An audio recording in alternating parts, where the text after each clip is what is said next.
तो बताइए simple present tense क्या है? जब पढ़ चुके हैं तो बताइए।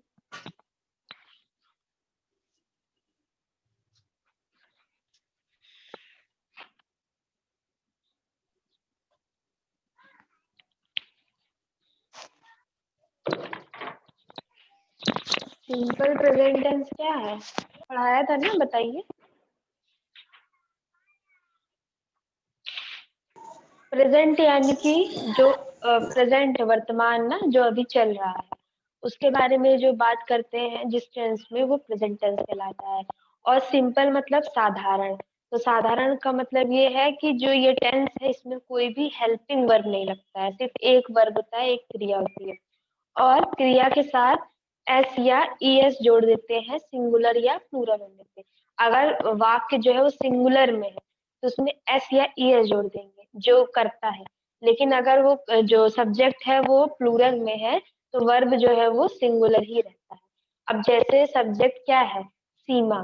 सीमा जो है वो सिंगुलर है, सीमा एक लड़की है ना, तो सीमा सिंगुलर है। तो सीमा अगर किताब पढ़ती है, हम कह रहे हैं सीमा किताब पढ़ती है, तो सीमा रीड्स अ बुक। जो वर्ब है उसके साथ एस या ईएस लगा देंगे। तो सीमा के साथ रीड है तो रीड में क्या लग जाएगा? एस लग जाएगा। फिर अगर हमने बोला कि हम किताब पढ़ते हैं, हम सब मिलके किताब पढ़ते हैं, तो क्या हो जाएगा? We read a book. हम लोग, सॉरी, वी रीड बुक। हम लोग किताब पढ़ते हैं। तो रीड में यहाँ पे हमने एस इसलिए नहीं लगाया क्योंकि ये जो है, ये जो वी है, वी है, ये प्लूरल में आता है। वी मतलब दो या दो से ज्यादा लोगों की बात हो रही है। लेकिन सीमा है तो सीमा अकेली है। सीमा के लिए वर्ब में एस या एस यानी कि रीड में एस लगा के हम लोग रीड्स कर देंगे। तो ये है आपका सिंपल प्रेजेंट टेंस। अब कंटिन्यूअस, कंटिन्यू का मतलब ही होता है कि कोई चीज जो जारी है, जो चलती जा रही है। कंटिन्यू का मतलब होता है ना, जारी रखना। तो कंटिन्यूअस टेंस जो होता है ये भी जारी रखने के ऊपर ही होता है। जैसे कि हम खाना खा रहे हैं, हम घर जा रहे हैं, हम सब पढ़ रहे हैं, या आप क्या कर रहे हैं। तो रहे हैं का मतलब होता है कि अभी आप कर रहे हैं, वो चीज कंटिन्यू हो रही है, वो रुकी नहीं है। वो जो क्रिया आप कर रहे हैं, जो वर्ब है, वो रुक नहीं गया है, वो होता जा रहा है, उसमें कंटिन्यूटी आ रही है। तो ये क्या है? आपका कंटिन्यूअस टेंस है, प्रेजेंट कंटिन्यूअस। और है का मतलब भी होता है प्रेजेंट, तो ये प्रेजेंट कंटिन्यूअस टेंस है। तो इसकी कुछ मतलब रूल्स होते हैं, कुछ पहचान होती है, कुछ किसी फॉर्मूले के थ्रू हम लोग इसको करते हैं। जैसे the present continuous tense tells about an action that is going on in the present or at the at the time of speaking.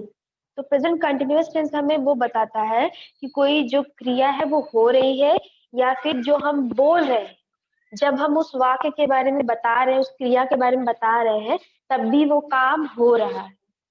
जैसे हम बोल रहे हैं कि वो पढ़ रहा है, तो यानी कि वो अभी भी बोलते टाइम भी वो पढ़ ही रहा है। समझ में आ रही ना बात? कंटिन्यूअस टेंस यही होता है। जैसे कि सूरज आसमान में चमक रहा है, सूरज आसमान में चमक रहा है, तो हम बोल रहे हैं यानी कि इस वक्त भी चमक ही रहा है, क्योंकि ये कंटिन्यूअस टेंस है। तो सूरज आसमान में चमक रहा है यानी कि प्रेजेंट में अभी चमक रहा है। तो इसमें क्या करेंगे बताइए, इसको कैसे चेंज करेंगे? सूरज को कहते हैं सन, तो सूरज के लिए हमने लिख दिया द सन। और आप लोग को ये आर्टिकल्स के बारे में पता है ना, ए एन द कब लगता है? किसी भी नाउन के साथ द लगता है ना, या फिर कोई यूनिवर्सल ट्रूथ होता है उसके साथ भी। तो सूरज आसमान में चमक रहा है, तो the sun is, the sun is है, अगर है, अगर जैसे कि सूरज आसमान में चमक रहा है, यह आपका प्रेजेंट कंटिन्यूअस टेंस है। तो द सन सूरज हो गया, क्योंकि एक प्लैनेट है तो द सन है का मतलब होता है प्रेजेंट टेंस। तो प्रेजेंट टेंस में है के लिए हम लोग इज का यूज करते हैं, और सूरज एक भी है, एक वचन भी है, तो इसलिए भी यहाँ पर इज लगेगा। तो द सन इज चमक रहा है। चमकने की इंग्लिश क्या होती है, कौन बताएगा, बताइए। शाइनिंग। शाइन होती है चमकने की इंग्लिश, शाइन होती है ना। लेकिन आपने पढ़ा है कि अगर लास्ट का जो लेटर है, अल्फाबेट है, वो अगर वॉवेल होता है, जो आपका लास्ट का अगर अल्फाबेट वॉवेल है, तो जब आईएनजी करते हैं, रहा है का मतलब ही होता है आईएनजी फॉर्म। तो जो वर्ब है इसमें आईएनजी लगेगा। तो हमने ई, जब यहाँ पे ई है, हमको इसको आईएनजी करना है, तो हम ई को हटा देंगे, क्योंकि ये वॉवेल है। लास्ट के अल्फाबेट में अगर वॉवेल आता है तो वो हट के क्या लग जाएगा, आई एन जी लग जाएगा। शाइनिंग। अब सूरज आसमान में चमक रहा है। द सन इज शाइनिंग हो गया, कहाँ चमक रहा है, आसमान में चमक रहा है। तो क्या लिखेंगे, मे का होता है इन, मे को इंग्लिश में इन कहते हैं, तो in the sky. The sky. Sky. Sky के लिए भी हम लोग आर्टिकल द का यूज करेंगे। समझ में आ गया। अब अगर हमने बोला कि मोहन मोहन घर जा रहा है, बताइए इसका क्या होगा। मोहन घर जा रहा है, बताइए कौन बताएगा, अभय, आयुषी, कौन बताएगा।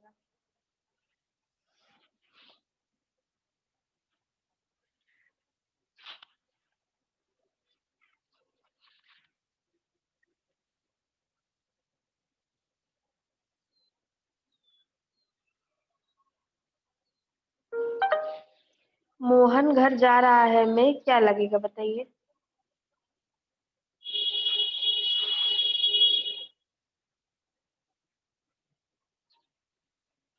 बोलिए अभय, आयुषी।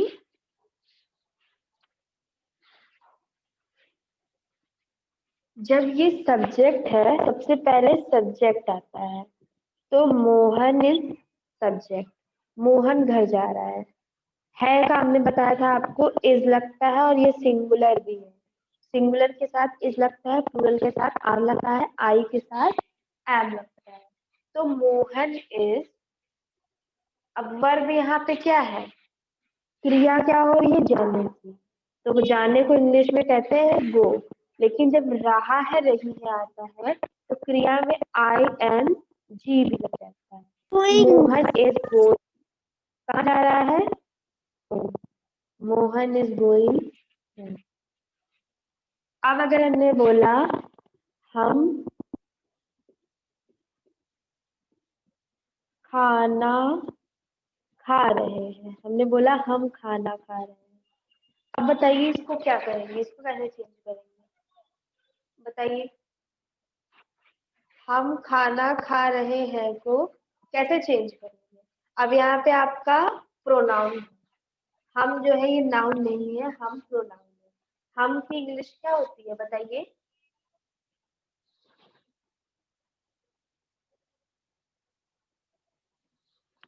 हम मतलब होता है वी, वी सब्जेक्ट हो गया आपका, वी करा है, जो क्रिया करता है वो सब्जेक्ट होता है, जी या जिसके लिए हो रही है क्रिया। तो वी है क्या हो जाएगा, वी हमने बताया सिंगुलर के साथ इज लगता है, लेकिन प्लूरल के साथ है में क्या लग जाएगा, आर लग जाएगा, और आई के साथ एम लगेगा। तो वी आर, अब क्रिया क्या हो रही है, ईट, क्रिया हो रही है ईट की, खाने की। आई एम और ईटिंग। यहाँ पे रहा है, रही है, तो आईएनजी लगा देंगे, ईटिंग। वी आर ईटिंग, खाने को क्या कहते हैं, वी आर ईटिंग फूड। समझ में आ रहा है।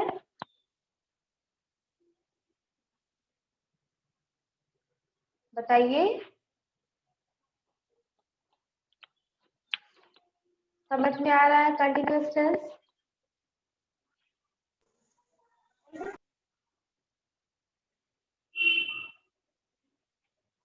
चलिए, we use is and the ing form of the verb with he, she, it and singular noun. तो हम लोग ing फॉर्म और is का यूज सिंगुलर नाउन के साथ करते हैं। जैसे he is doing his homework now, she is arranging the books on the shelf, the dog looks angry, it is barking at the stranger, Joseph is drawing a snowman now. Joseph जो है वो snowman बना रहा है अभी। अब I am solving sums now, I के साथ क्या लगा दिया हमने, एम लगा दिया। We use are and the ing form of the verb with the verb with we, you, they and plural noun। Are का यूज हम कब करते हैं, प्लूरल नाउन के साथ करते हैं, जैसे वी, यू, दे, ये सारे प्लूरल नाउन जो है इनके साथ हम लोग क्या लगाते हैं, आर लगाते हैं। जैसे we are watching a comedy film now, you are eating too quickly, Meera and Varun are helping their parents, they are swimming in the pool. तो ये आपका हो गया आईएनजी फॉर्म और प्रेजेंट कंटिन्यूअस। फिर अब निगेटिव, अगर हम निगेटिव की बात करें, अभी तो हमने पॉजिटिव में किया, हम खाना खा रहे हैं, हम घर जा रहे हैं, लेकिन अगर निगेटिव वाक्य आता है, निगेटिव का मतलब क्या होता है, जिसमें नकारात्मक चीजें बोली जाती है, जिसमें नॉट का यूज होता है या नहीं का यूज होता है, उसको हम लोग निगेटिव सेंटेंस कहते हैं। जैसे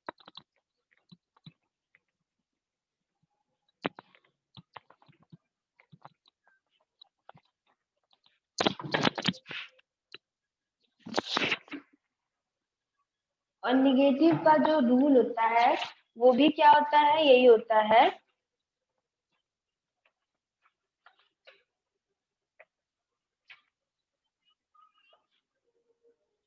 is, am, are plus is am are के साथ प्लस क्या लगेगा, नॉट। इज एम आर के बाद नॉट लग जाएगा, फिर क्या लगेगा, plus ING form of verb. ये आपका निगेटिव में आता है, ये निगेटिव में आएगा। इज लगेगा सिंगुलर के साथ, एम लगेगा आई के साथ, आर लगेगा प्लूरल के साथ, उसके बाद नॉट आ जाएगा, फिर वर्ब की आईएनजी फॉर्म। जैसे वह काम नहीं कर रही है,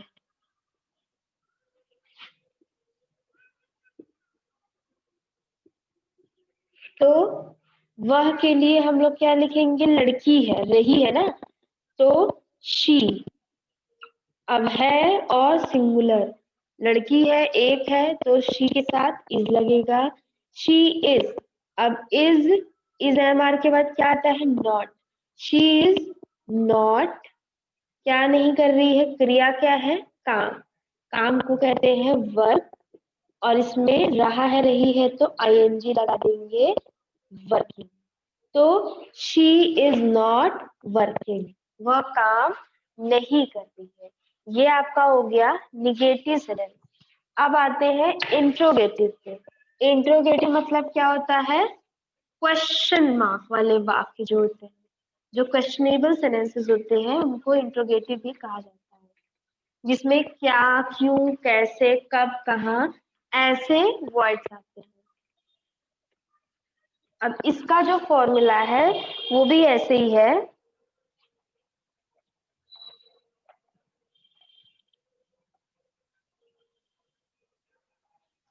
पहले तो आपका हो गया question word plus, question word के बाद क्या होगा,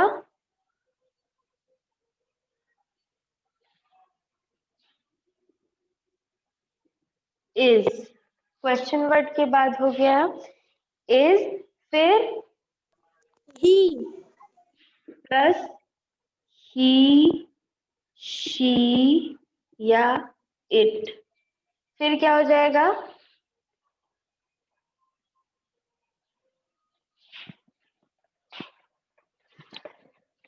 बताइए। ही शीट के बाद क्या होगा?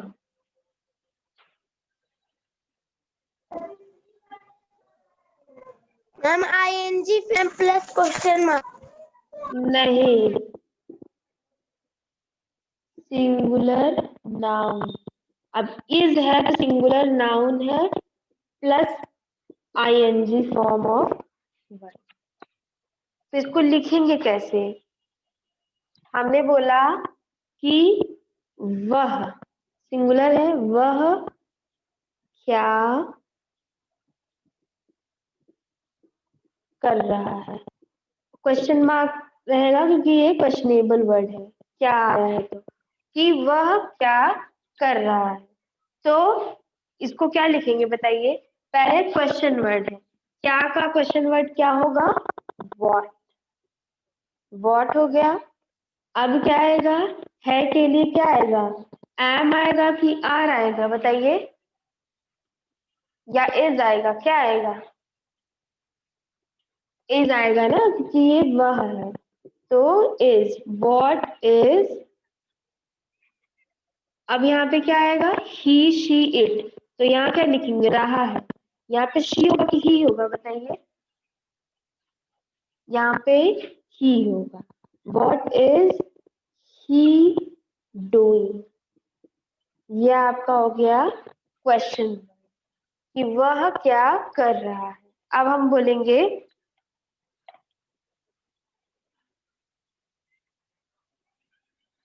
वह किस पे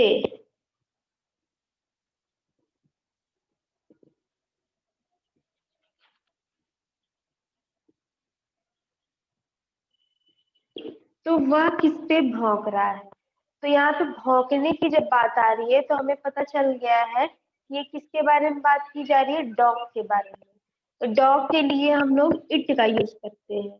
तो वह किस पे को क्या बोलेंगे बताइए?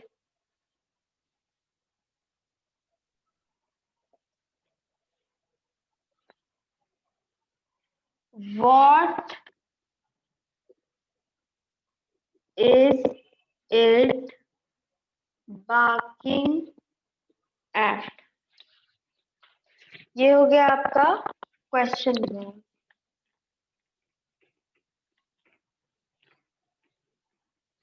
तो यहाँ से आपका निगेटिव, इंट्रोगेटिव और पॉजिटिव जो वर्ड वाक्य थे वो खत्म होते हैं। और इसकी एग्जाम्पल देखते हैं। Who is she talking to? वह किससे बात कर रही है।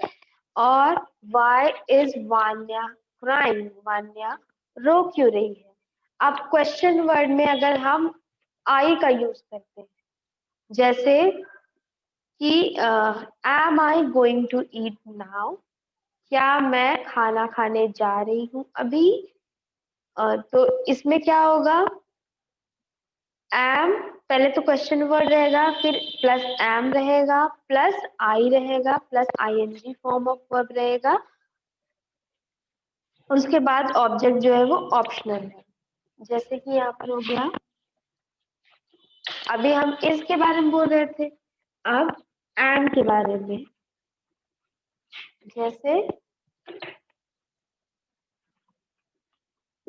what am I going to eat? मैं क्या खाने जा रही हूँ। आई के साथ एम लग गया। अब आर के साथ कैसे लगेगा? जैसे तुम कहाँ जा रहे हो।